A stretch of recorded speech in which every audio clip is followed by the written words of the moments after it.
dalam mencapai target Indonesia Emas 2045? Nggak sekedar gimana cara penyampaiannya, tapi gue rasa akarnya juga di leadershipnya. SDM maju, teknologi maju gitu loh.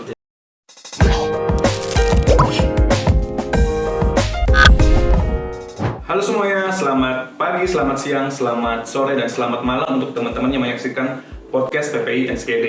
Nah, selamat datang juga di episode kedua kali ini ya, Dim. Jadi sebelumnya sebelum kita masuk ke isu nih, sebenarnya kita mau bahas apa, gue ingin memperkenalkan nih teman gue yang menyempatkan waktunya untuk datang di podcast ini. Jadi Dimas ini merupakan mahasiswa master degree dari University of Twente dengan disiplin ilmu Business Information and Technology, dan juga mengambil program ownership dari UT ya. Untuk program Change Leader. Nah, sebenarnya gue sebelum kita masuk nih ke isu yang ingin kita bahas, gue ingin tahu dulu nih, Dim, sebenarnya kira-kira sebenarnya Business Information Technology dan ownership untuk Change Leader apa sih sebenarnya? Lu bisa jelasin nggak buat teman-teman yang siapa tahu tertarik kan? Siap. Sebenarnya mungkin gue perkenalan dulu. Terima kasih buat perkenalannya. Nah, perkenalkan nama gue Dimas. Gue sekarang lagi mengemban master studi di Twente di NSKD. Nah, jadi yang gue pelajarin sebenarnya yang program utama gue adalah Master of Business Information Technology. Tetapi on top of that, gue juga ngambil honors program dan itu udah lulus. Honors program tuh kayak ekstrakurikuler, tapi kayak ada degree-nya gitulah. Dan itu untuk top 10% student yang ada di uni di seleksi itu. Terus nanti setahunan gitulah kita ada kayak course tambahan. Dan kebetulan track yang gue ambil di situ adalah Change Leader. Nah, kalau untuk apa sih kedua hal tersebut? Tadi kan pertanyaan apa sih bisnis IT kan sama Change Leader.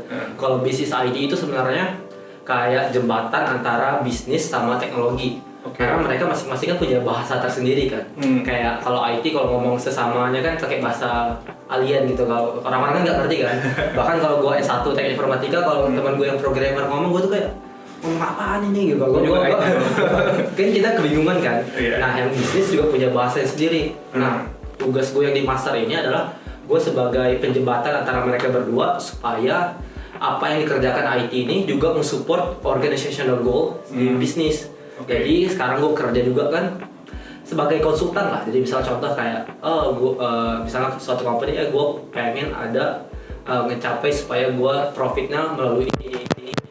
Tapi anak IT kan bingung kan gimana capai hal tersebut. Nah, gue ke anak IT nih yang harus lu kerjain ini, mereka tinggal kerja. Jadi lu ibaratnya sebagai penerjemah dari business user ke tim teknis IT-nya ya. Oke. Menarik banget ya. Kalau untuk yang ownership Change Leader ini gimana? Kalau Change Leader-nya itu sendiri sebenarnya karena gue penasaran aja. Sebenarnya gue tahu honors program tuh udah dari sebelum gue datang ke sini.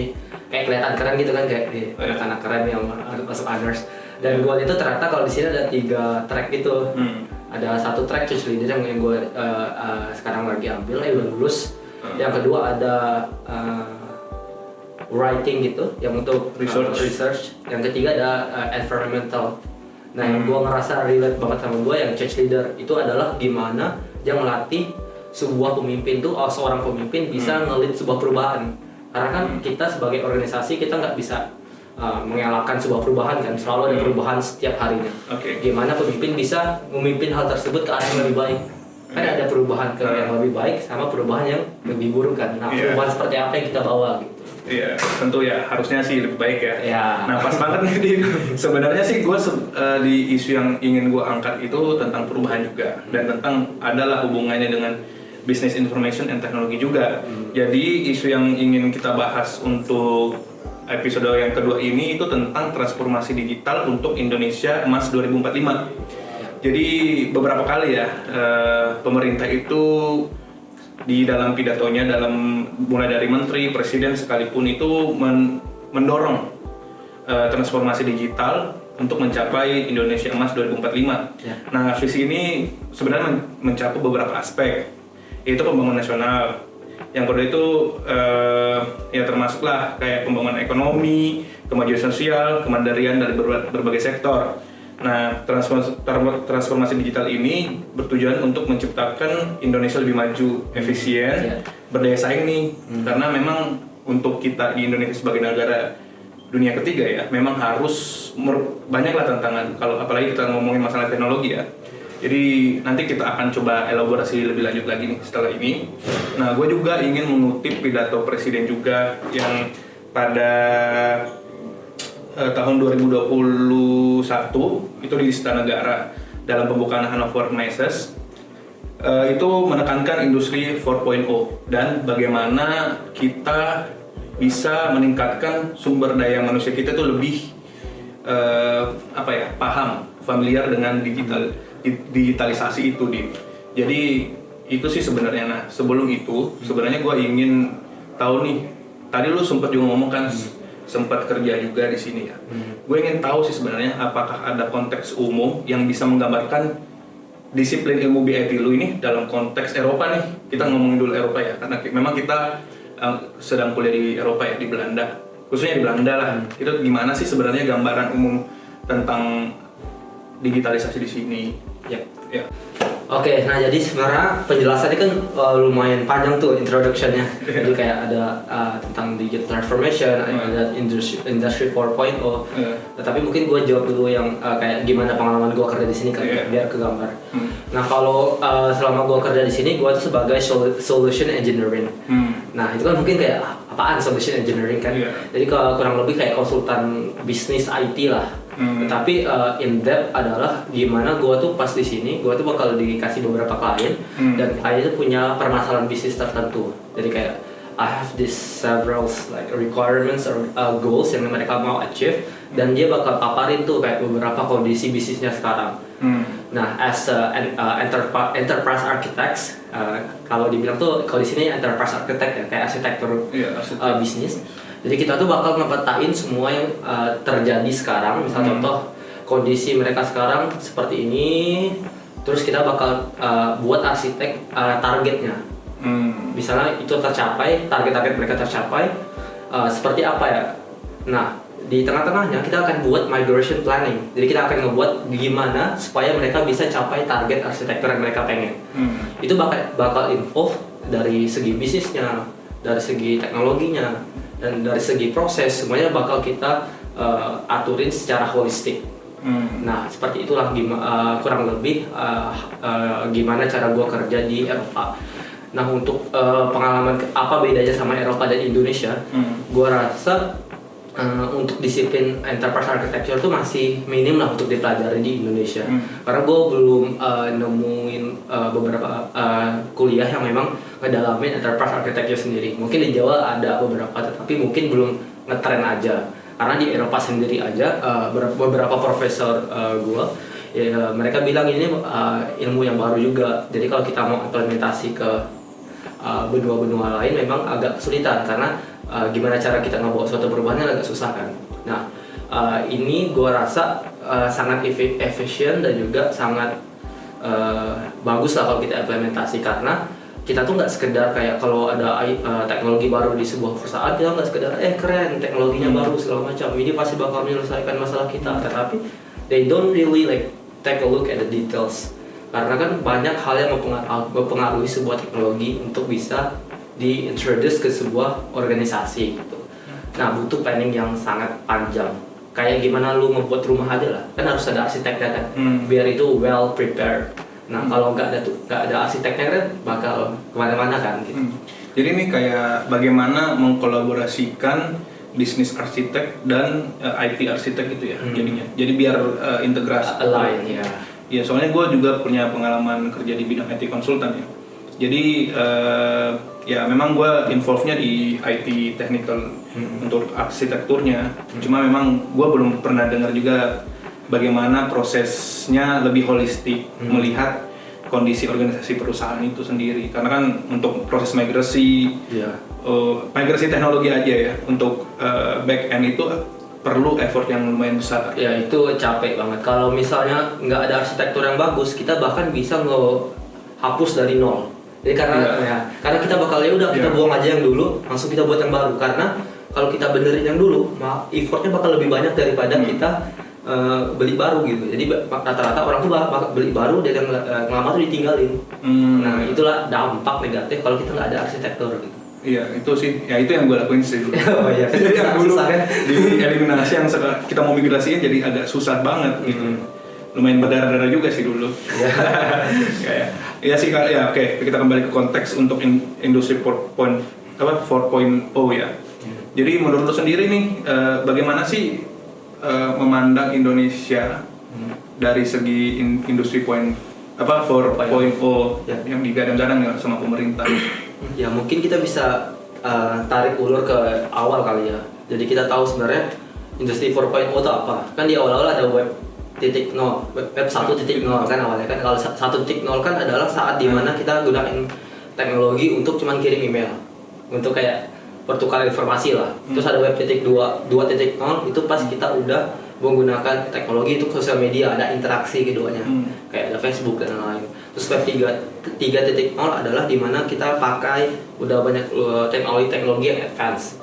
Nah sekarang ini kan industri 4.0 ya, adalah bagaimana cara kita implementasi teknologi yang memang udah dikategorikan Big Five-nya. Teknologi Big Five itu ada beberapa kan, ada Big Data, ada IoT, dan lain-lain. Nah, itulah bagaimana cara kita inkorporasi teknologi itu di keseharian kita. Dan di sini sebenarnya kayak gimana sebenarnya kita bisa implementasi infrastruktur tersebut sebenarnya tuh kita bedain lagi. Ini kan cuma bagaimana kita implementasi hal tersebut, tapi kita nggak ada ngelihat dari people-nya tuh gimana sanggup gak mereka implementasi hal tersebut. Makanya juga ada namanya smart city, smart bla bla bla gitu. Karena perbedaan mereka berdua adalah kalau smart ini, yang smart city, smart tourism, smart bla bla bla adalah dia tuh nggak cuma ngelihat gimana kita implementasi teknologinya, tetapi bagaimana dia melihat lebih terseluruh lah, ngelihat prosesnya, ngelihat resource-nya dan lain-lain. Jadi itu perbedaan itu kedua. Dan gimana gua ngelihat hal tersebut, gua rasa jangan jauh-jauh melihat teknologi yang bakal kita implementasi apa, tapi seberapa ready kita untuk mengoperasikan hal tersebut. Nah mungkin kita juga udah tahu kan kapabilitas kita tuh nggak merata. Mungkin teman-teman yang di kota memiliki kapabilitas yang tinggi, apalagi di Jawa. Teman-teman di Kalimantan, saya kan dari Kalimantan di Pontianak. Kadang kita mau akses internet aja susah. Jadi gimana kita mau apply IoT? Misalnya kita bilang IoT aja, pasti boro-boro bilang IoT. Kadang koneksi WiFi aja susah gitu. Ini bukan ngomongin yang di Pontianak ya, nanti jangan tiba-tiba offended orang Pontianak nggak ada internet. Tapi beberapa teman-teman yang ada yang di pelosok kaki di desanya. Nah, karena pas saya di Kalimantan, saya juga sering relawan ke beberapa tempat untuk melatih teknologi juga gitu, meningkatkan literasi digital, terus workshop. Jadi gue udah dapat gambaran sedikit lah bagaimana kondisi literasi digital kita gitu. Sebenarnya sih gue sangat tertarik ya dengan argumentasi yang lu omongkan tadi ya. Karena memang sengaja gue melontarkan pertanyaan secara umum dulu karena gue mau kerucutin ini nanti tentang bagaimana sih kesiapan SDM ya. Karena gue sih berpikir ya, ketika kita mau mengimplementasikan suatu teknologi atau mungkin disrupsi digital ya, gue bilangnya, karena semuanya serba cepat nih. Jadi ada disrupsi gitu loh. Jadi upaya pemerintah yang memang kita lihat juga nih, apakah pemerataan infrastruktur digitalnya itu sudah merata dan bagaimana literasi digital itu juga bisa menjangkau semua lapisan masyarakat gitu. Karena misalnya nih kita punya pandangan mungkin kita coba untuk membangun suatu teknologi di Indonesia. Tapi apakah itu tidak akan mengeksklusi orang-orang yang memang tidak punya pemahaman tentang teknologi itu. Nah, gue juga tertarik dengan konsep smart city ya. Smart city memang beberapa kali sih digadang-gadang. Cuma gue jadi menurut lo gini, kalau smart city sendiri itu idealnya kayak gimana sih? Oke, mungkin yang pertama dulu kan. Sorry, di sini lagi musim tiba-tiba dingin banget, dari panas banget tiba-tiba dingin banget. Jadi kita batuk-batuk. Nah kalau untuk pertama gimana kesiapan digital kita? Nah kalau untuk kesiapan infrastruktur digital kita sebenarnya gue lihat dari program pemerintah mereka ada beberapa program-program yang sangat bagus. Mungkin mereka bedain berdasarkan tahap skill literasi digital mereka. Yang pertama yang paling basic adalah yang bisa operasi buka laptop, bisa segala macam lah, yang basic. At least dia bisa connect internet, bisa operasi Word, bisa kirim email gitu. Nama aja yang paling basic kan, basic digital literacy. Dan yang intermediate kan ada digital talent scholarships. Kalau nggak salah namanya itu ya. Itu yang dari pemerintah dari Diskominfo kan. Mereka yang yang daftar diseleksi, yang lulus seleksi mereka bisa pilih skill-skill apa yang mereka pengen. Misal contoh bisa ngambil kursus AWS. Nah itu kan semuanya beberapa yang lumayan advance kan. Nah itu yang intermediate. Nah yang paling tinggi itu yang di tengah-tengah. Yang paling atas kan ada yang paling advance adalah untuk teman-teman yang untuk kuliah langsung di universitas kayak lulu pada kan. Itu budgetnya kan sangat tinggi kan. Nah itu udah dibagi per levelnya. Tetapi yang gua lihat sekarang adalah bagaimana itu bakal merata aja sih. Kan itu cuman untuk teman-teman yang memiliki akses ke tempat tersebut kan. Nah, bagaimana teman-teman lain yang bahkan tidak tahu ada program tersebut. Bahkan kalau tahu pun mereka juga bingung apply-nya gimana kan. Misal contoh lu ada dikasih program AWS, ada dikasih program digital marketing. Like they don't really know what is like AWS itself, and they got offered to apply for AWS, and mereka juga ada seleksi kan. Nah hal-hal tersebut tuh bagaimana kita bisa ngelihat pemerataannya. Kalau untuk masalah solusi, ya gue juga nggak tahu solusinya ya. Tapi ini mungkin secara imajinasi kita aja. Ya benar. Nah tapi itu yang beberapa program yang bagus. PR-nya sebagai kita sebagai orang Indonesia juga kita saling kontribusi lah. This is how it should be, dan bisa memberi saran untuk bagaimana sosialisasi terhadap program-program ini bisa sampai, dan bagaimana orang-orang bisa mencapai itu gitu. Benar ya kan. Kalau Smart City ini sendiri sebenarnya itu sangat bagus karena setiap kota tuh udah ada program inisiasi masing-masing. Kayak gue kan kemarin udah sering ke beberapa kota untuk ngelihat Smart City-nya. Gue bukan orang pentingnya keliling-keliling ya, tapi kadang pas gue keliling mulu kayaknya. Pas suka kayak observasi dan ngelihat lah, ini ada perkembangan seperti ini. Yang gue lihat yang maju adalah Jakarta maju kan. Gue pernah datang ke Smart City-nya Jakarta, mereka tuh udah kayak integrasi infrastruktur mereka ke dalam satu wadah. Nah bagaimana sebenarnya ke Smart City kan, kalau gue nggak salah ada bagaimana kita incorporasi ICT, Information Communication Technology tersebut di dalam proses sebuah city yang secara menyeluruh. Di dalam itu nggak cuma sekedar kayak pengelolaan manajemen surat. Biasanya kan kalau pemerintah yang paling basic itu kalau mereka nggak ngerti ya, kita ada teknologi, kita udah ada aplikasi untuk masuk surat segala macam. Nah itu kan aplikasi, bukan sebuah smart city-nya. Smart city-nya kan sesuatu yang holistik. Bagaimana mereka bisa menggabungkan semua informasi tersebut menjadi satu dan membuat manajemen dari pemerintah itu bisa mengelola dengan baik juga, dan juga teman-teman dari masyarakat ini bisa mengakses teknologi tersebut supaya kita juga bisa mengasih input, kita juga bisa merasakan manfaatnya. Karena smart city itu juga salah satu teknologinya adalah IoT kan, Internet of Things. Itu adalah teknologi bagaimana sebuah teknologi yang kita taruh di setiap kota itu bisa memberikan data kepada government. Misalnya contoh ada IoT untuk mengakses temperatur city, ada untuk webcam dan lain. Nah itu kan sangat berguna kan, misalnya untuk informasi macet, untuk informasi kesehatan udara dan lain, itu berguna untuk all of the stakeholders involved in the smart city itself gitu. Nah sebenarnya di bawah smart city lagi itu ada beberapa indikatornya, ada smart governance, smart branding.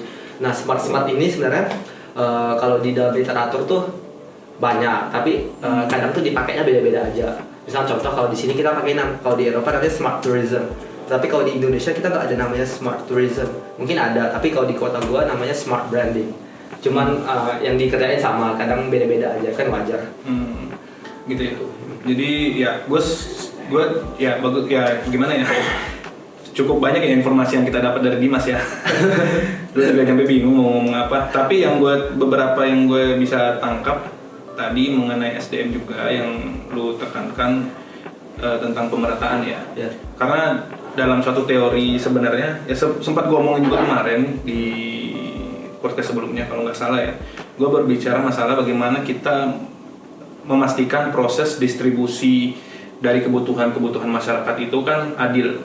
Dan berbicara masalah adil sebenarnya misalnya nih ketika kita mendistribusi infrastruktur digital yang sudah di satu daerah itu sebenarnya tidak apa-apa kalau misalnya dalam kuantitasnya itu berbeda, tapi sesuai kebutuhan. Misalnya kebutuhan infrastruktur digital di teman-teman di Indonesia Timur misalnya di Maluku itu tidak masalah, lebih banyak karena memang yang sudah terjadi di Barat itu sudah cukup mumpuni misalnya gitu. Tinggal bagaimana kita melihat proses distribusi itu adil dan gimana ya? At least memberikan akses terlebih dahulu, misalnya at least teman-teman yang di daerah tahu nih ada program ini dan mereka tahu manfaatnya apa. Jangan sekedar kayak oh iya saya ada program ini, tapi juga paparkan ke teman-teman yang di daerah ini adalah manfaatnya jika lu ngambil barang ini gitu. Soalnya kita kalau gua ya kalau misalnya beberapa tahun lalu ditawarin oh ya daftar deh ini Enterprise Architecture Business Information Technology. Gue bakal apaan tuh? Gue gak bakal tertarik sama sekali kan. Kayak harus ada kayak proses kalau kita mau mengenalkan sesuatu. Nah ini juga yang lo pelajarin di bisnis informasi ya sebenarnya karena melihat bagaimana dalam kacamata lo nih sesuatu itu harus dilihat dari secara holistik ya. Secara holistik bukan cuma dari satu sudut pandang kan. Jadi meramu itu juga ya sama gue nggak sekedar gimana cara penyampaiannya, tapi gue rasa akarnya juga di leadershipnya. Kayak nggak sekedar kita training, sosialisasi, workshop untuk teman-teman masyarakat, tapi the governments need to make sure that semua pemimpin yang mereka punya memiliki kapabilitas untuk menggerakkan teknologi tersebut gitu, supaya mereka bisa ada cakap digital dan juga bisa membuat decision yang baik tentang digital tersebut. Karena di sini juga ada literatur namanya e-leadership, kan ada namanya beberapa tuh ada I-nya kan. Nah sekarang tuh ada e-leadership, gue juga baru tahu sekarang electronic leaderships. Karena itu gimana seorang pemimpin bisa menyampaikan visi mereka, menyampaikan direksi mereka melalui the form of technology. Karena sekarang semuanya apalagi smart city, leadership 4.0. At the end of the day, pemerintah atau enggak pemimpin harus bisa memiliki leadership tersebut. Gimana dia cuma lewat dari Zoom aja ngomong, tetapi orang-orang tuh pengen gerak, pengen melakukan direksinya dia gitu. Terus juga hal-hal tersebut ada requirements-nya kayak at least pemimpin bisa mengoperasikan teknologi tersebut, bisa mengoperasikan Zoom dengan baik, mengoperasikan hal-hal dasar dengan baik, dan dia bisa meng-convey meaning mereka dari pemimpinnya dengan baik, dan juga mereka bisa mengakses resource dan juga kapabilitas dari employee-nya tentang digital itu sendiri. Jadi dia bisa membuat wise decisions seputar teknologi tersebut. Menarik juga ya. Dan sangat sebenarnya kalau gue nggak belajar di sini gue nggak bakal kegambar kayak apaan nih banyak banget yang harus diurusin sebenarnya. Kalau gue di Indo kan ya udah kalau ada aplikasi datang, oh ya gimana ya langsung gimana cara belinya, gimana kapan datangnya, kan kita cuma ngurusin itu kan. Nah terus kita cuma suruh pakai nih gitu. Nggak ada kayak proses yang panjang. Kalau di sini kalau mau masukin aplikasi, kemarin gue juga pernah kerja sama municipality di sini kan. Minimum kalau datangin satu aplikasi itu minimal 6 bulan lah untuk benar-benar implementasi. Dari kita merubah dari proses cara mereka kerja, dari policy, guideline, assess teknologi readiness dan lain-lain. Ternyata banyak hal yang kita mungkin miss dan kita nggak pelajari. Bukan salahnya kita sih. Ini gunanya kita belajar di luar negeri untuk menyebarkan ilmu-ilmu ini gitu. Jadi tolong didengar ya. Karena memang sebenarnya tujuan podcast ini kan bagaimana kita memberikan informasi point of view bagi teman-teman yang kuliah di Belanda nih. Jadi karena kan memang seperti yang lo bilang tadi, kita di sini punya akses, kita punya privilege untuk mendapatkan pendidikan di sini. Nah inilah kita mungkin sharing ke teman-teman dan tadi juga ada banyak informasi yang lo kasih kita juga. tentang ada ternyata banyak program-program literasi digital dan semacamnya ya oleh pemerintah. Jadi semoga bisa teman-teman bisa juga menyebarkan lah informasi-informasi. Pemerintah kita bagus kok. bagus. Bagus. Ya, jadi sebenarnya itu sih. Jadi memang sih pentingnya kalau gue lihat sih memang dari yang lu tadi bilang municipality-nya juga 6 bulan ya prosesnya karena bagaimana teknologi yang memang yang ingin diimplementasikan dari teknologi baru yang ingin diimplementasikan dari suatu perusahaan itu bisa digunain ya. Mungkin gue mau tanya juga, lu kan experience kerja sebelum ini kan panjang juga kan. Sering nggak lu misalnya ada aplikasi baru, tapi aplikasinya tuh nggak dipakai orang pas dari di Sering kan? Itu makanya tadi gue bilang kan. Sebenarnya pas gue kan dulu backgroundnya IT konsultan kan. Sebelum di sini, sebelum yang kuliah ini, jadi gue melihat banyak banget miss juga sih, karena yang lu ceritain gue jadi refleks juga. Oh dulu gue ini ngomongin masalah transformasi infrastruktur untuk secara teknis ya, back end ke front end itu aja kita juga agak kesulitan kan, karena tidak holistik ternyata. Tidak ngomongin masalah bisnis transformation-nya, bisnis informatics-nya, bahasanya kayak gitu. Jadi gue benar-benar melihat, oh ini insight baru juga ya, memang perlu sih menurut gue. Iya. Dan mereka tuh kadang kalau ada yang mau ada perubahan-perubahan itu, mereka tuh ada departemen khusus cuman ngurusin digital transformation. Karena sekrusial itu barang tersebut dan sebanyak itu yang kita kerjain. Jadi pemerintah silahkan juga, ini bukan cuma organisasi bisnis ya, tapi bagaimana untuk menurut gue ya, penetrasi digital itu nggak ngomongin masalah bisnis aja ya. Penetrasi digital itu bisa di sektor pemerintahan, dan memang untuk implementasi suatu teknologi baru itu perlu identifikasi yang panjang, termasuk di bidang etisnya, ya kan? Ya kebetulan gue juga belajar ethics of technology ya. Kebetulan lu yang lebih mendalami hal tersebut. Kalau gue ada belajar tapi sangat di permukaan. Enggak lah. Kalau gue ya abstrak aja, kan filsafat.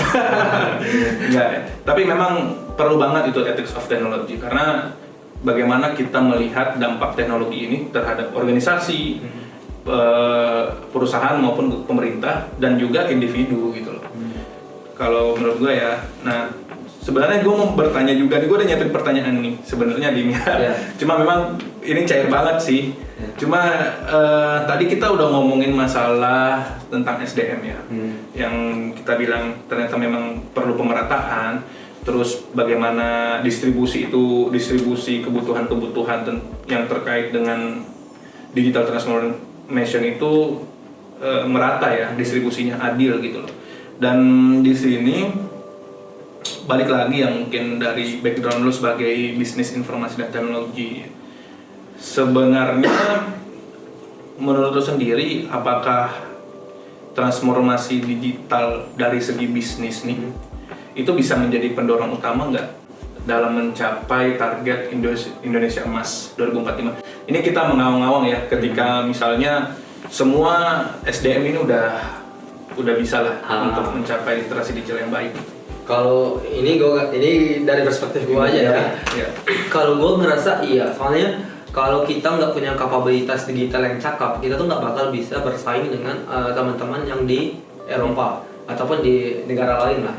Soalnya everything is going to be digitalized by them gitu. Dan kalau kita nggak bisa memiliki cakap digital tersebut, kita nggak bakal bisa mendapatkan akses yang sama seperti mereka. At least kita striving, kita memiliki akses yang sama dulu lah. Nah kalau kita nggak ada cakap digital yang bagus, kita bahkan nggak bisa mendapatkan akses informasi tersebut. Orang-orang lagi ngomongkan ini kita masih di bawah sini gitu. Nah, I think it's the foundation kalau kita mau mencapai perubahan yang bagus gitu, perubahan yang emas, kayak bisa dibilang emas. Nah, gua rasa itu kuncinya, tetapi kita harus balik lagi ke back to basic sebenarnya, apa fondasi-fondasi supaya teman-teman kita semua bisa mendapatkan kecakapan digital tersebut gitu. Mungkin dengan program-program yang ada, mungkin bisa improve dengan melihat program yang ada tuh apa yang bisa kita tingkatkan lagi, dan mungkin bisa juga involvement all of the stakeholders related to that gitu. Karena di smart city kan ataupun beberapa istilahnya lah, kan terlalu banyak istilah sekarang. Itu bukan cuma kerjanya pemerintah. There are a lot of stakeholders related to the smart city.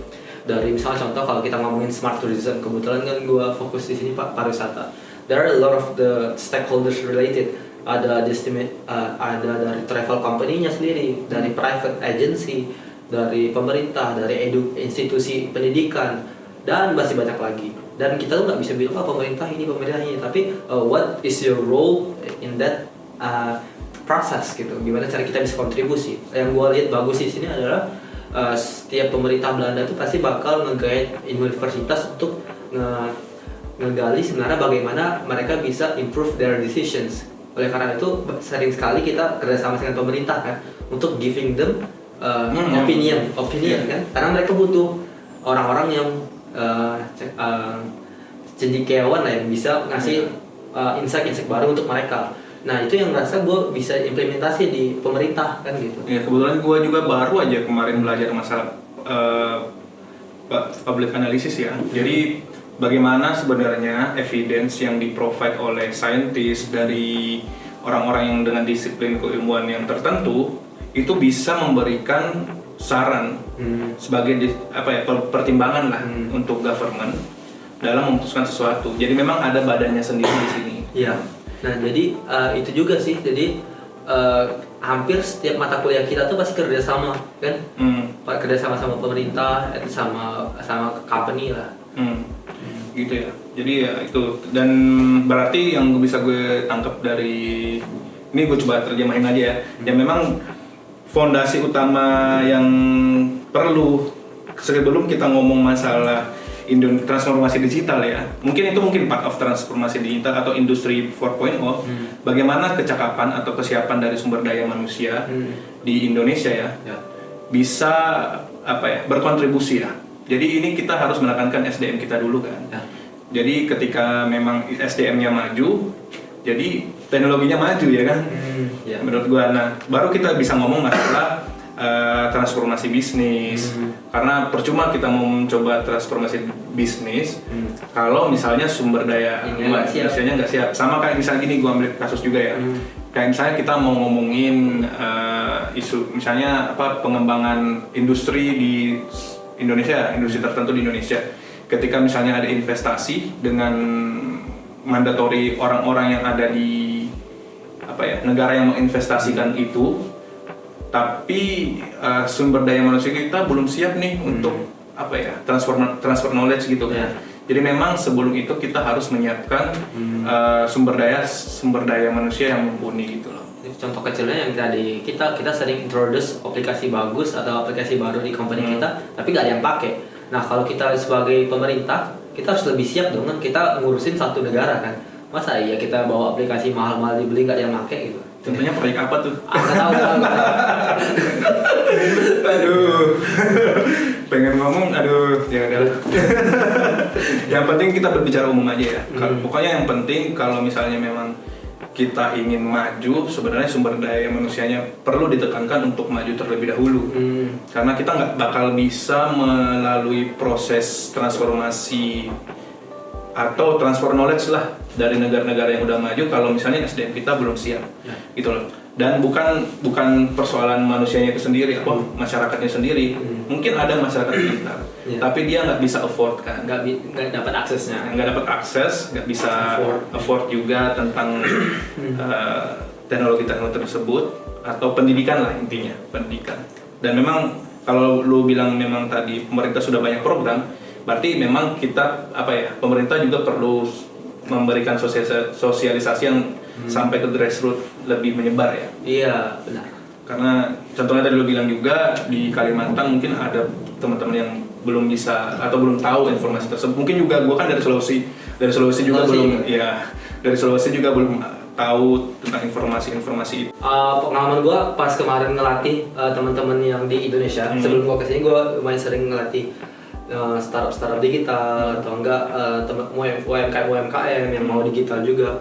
Dan kalau gue ngelatih biasanya physical karena lebih enak dan lebih membimbing lah, soalnya beberapa teman-teman kan cakapan digitalnya agak kurang, jadi harus secara langsung. Nah pas gue online, gue itu waktu itu ngelatih desa wisata.